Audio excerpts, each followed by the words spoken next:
But let's open it up. Do you guys have any questions that you guys want us to address, relating to your health, relating to your performance? Do you have any burning desire to, improve your performance or improve a certain part of your game, or just, hey, I have eyeball pain. What do I do? Right? Like, ask away, ask away, and we'll give them some time to ask. And if not, then hey, we can close this off. We can, um, yeah, we can end it, but we'll just give them some time. What and in the meantime, what's something that you guys learned recently?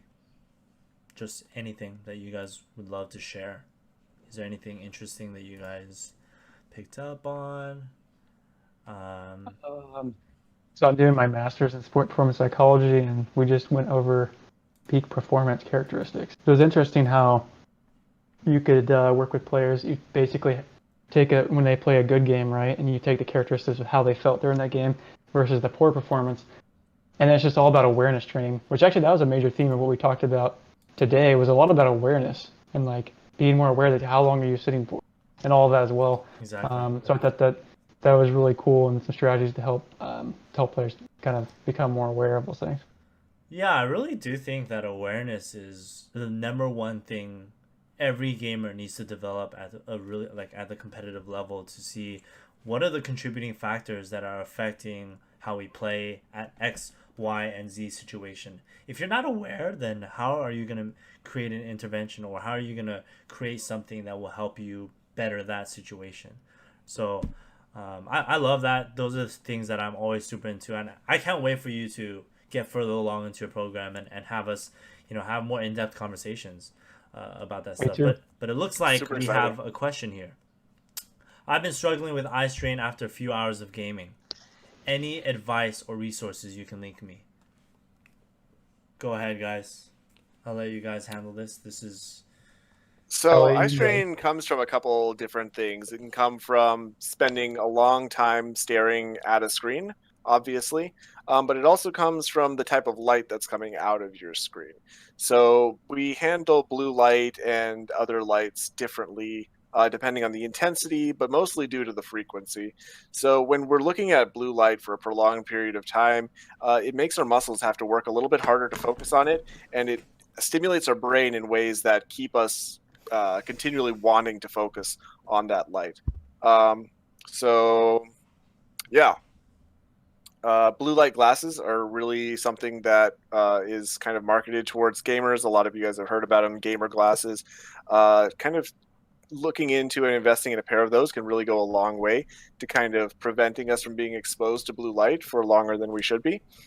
Shifting our monitors to a night mode where it actually turns to a yellower shade of color as the night progresses and we get closer to bedtime can really be helpful as well. Um, but yeah, eye strain is a huge problem, especially for pros that are playing for 8 to 12 hours a day. So there's, I think, been cases where people have even gone blind from prolonged exposure.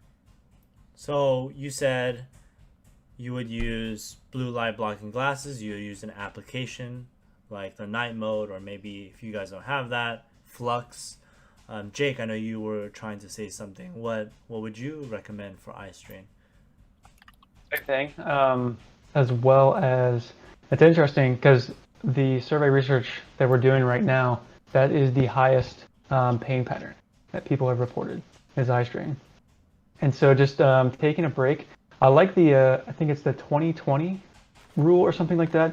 It's where basically if you're playing for 20 minutes, basically just take at least 20 seconds, look away from the screen, try to look out about 20 feet, and just let your visual system get a little bit of a mini recovery, and then Exactly.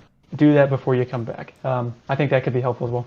That is huge, actually. And a lot of people underestimate the power of that, right? If you have a window right next to you, look far away, because what have your eyes been doing for the past hour or 2 hours? It's accommodating or only looking. The lens is at a certain distance for X amount of time. So if you want to allow your muscles to relax a little bit, you accommodate or look at a different distance, so that you can think of it as a reset. Even looking for as short as 30 seconds can go a long way to preventing that. I think something that we don't realize too is monitor position, right? I say this all the time, but if the center of your screen, you should be looking slightly downward, 20 to 30 degrees. If you are sitting upright, you shouldn't be looking up, right? Because it comes back to the ability of our eyes to look at different distances, and that if it's too close to us, or if it's not slightly downwards, it causes the eyes or the muscles in our eyes to work a little harder, and that will lead to eye strain as well. I would say a short and somewhat simple temporary relief method too is, hey, you can just massage the muscles around your eye. I've posted about that a while ago. It's not going to provide long-term relief, but it might just provide temporary general relief for how your eyes are feeling, allowing you to refocus after you're done. Zandog also says as a follow-up, what about ambient light? Should I game in a pitch black room? And I have a really interesting thought about this, but why don't you guys go ahead and address that? So I think ambient light falls into the same category as light coming from your screen. You want to think about the spectrum of light that's coming out. So things like fluorescent lights tend to have more blue light than your regular like kind of yellow, golden, incandescent light bulb. You definitely don't want the only source of light in your room to be coming from your screen. So it's kind of a really stark, jarring contrast. I know if you've ever been gaming for a long period of time in a completely dark room and then you look around, you kind of experience that night blindness. And that kind of stark contrast makes your muscles work much harder to kind of adjust the amount of light that's coming into your eyes. So you do want some ambient light, and you want to make sure that it's on the same wavelength as everything else, that kind of soft, natural glow that's kind of like an incandescent yellow as opposed to like a really harsh fluorescent white.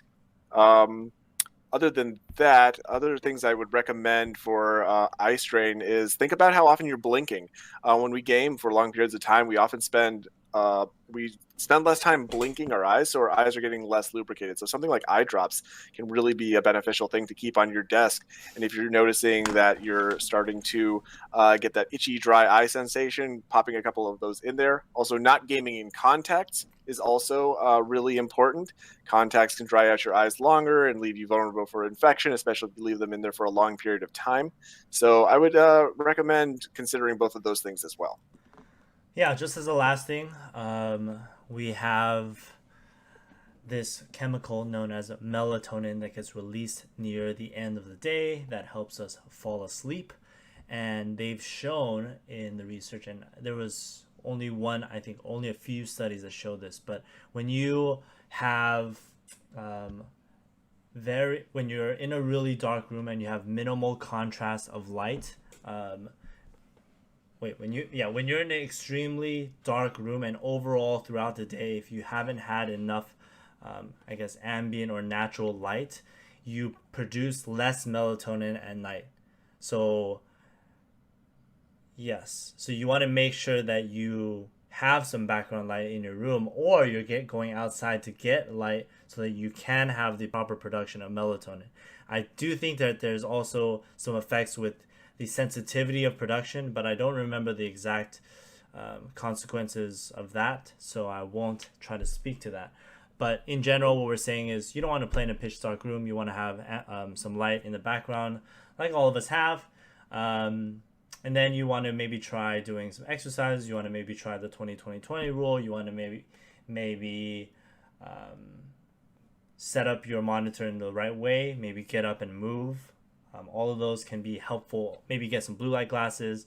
Those are all ways that you can address eye strain. I think nutrition is another great one, right? Vitamin A, zeaxanthin, lutein, things from carrots and colored foods can be helpful for you to address. I think I Promise GG is actually a really solid resource and supplement for that.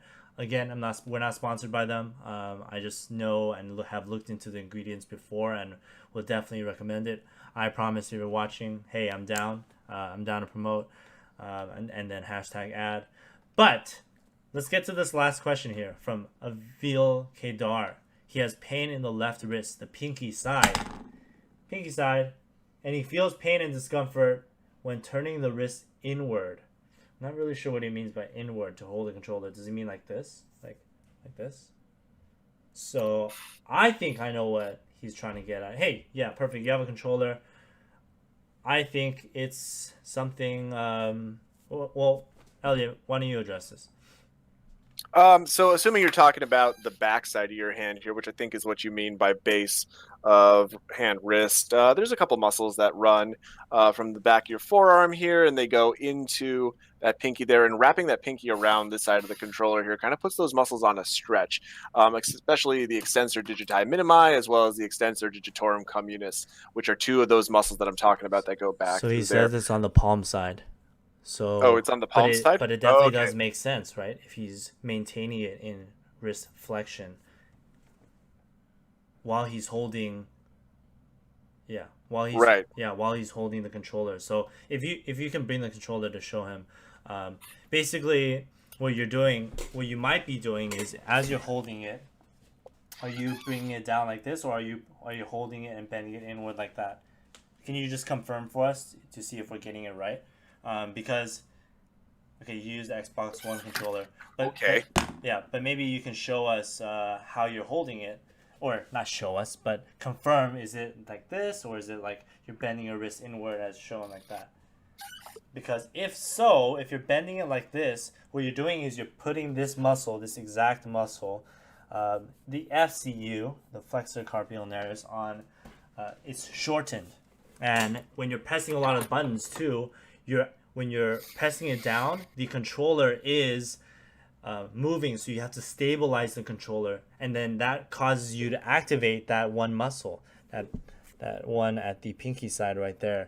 And with repeated button pressing over the X amount of hours, that's going to irritate that tendon there. So it's just a matter of, hey, the fact that you're keeping your wrist like this while you're holding it is one contributor to it. But two, you should definitely consider starting to do some exercises, whether it be using a water bottle, keeping your wrist up, or a dumbbell, and then bending inward like this, up and in. So it's almost like that, up and in, so you can strengthen it.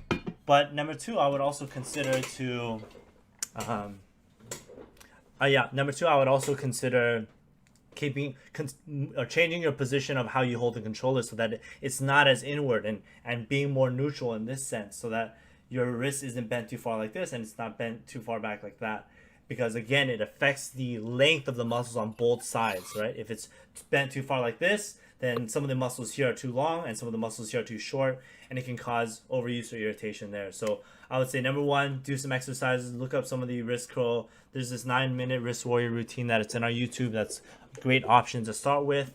I'm going to be releasing sort of a general esports conditioning program or gaming injury prevention program for our Patreon pretty soon. And then number two, consider changing how you hold the controller. It might take just a couple days because you're going to play up to 40 to 50 minutes or even an hour a day or 2 hours a day. And as you play and force yourself to deal with that new position, you're going to naturally be able to adapt to it, just like you're changing sensitivity for a game. So I think the bottom line there is make sure you're stretching your wrists out after you play, and then also strengthening the underside of your wrist there by doing wrist curls to kind of increase the tolerance to activity. Yeah, this would be the stretch. Boom. And then you can turn your fingers out like that. 20 seconds, 3 times in between your games, after your games. But yeah, hope that was helpful.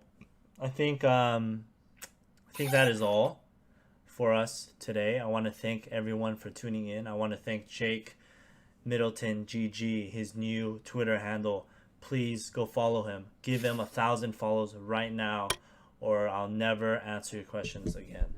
Just kidding. Never. Follow 1HP_medic as well. And yeah, thank you guys so much for tuning in. Check in next month, or maybe we'll have a surprise Q&A if you guys enjoy this. But adios.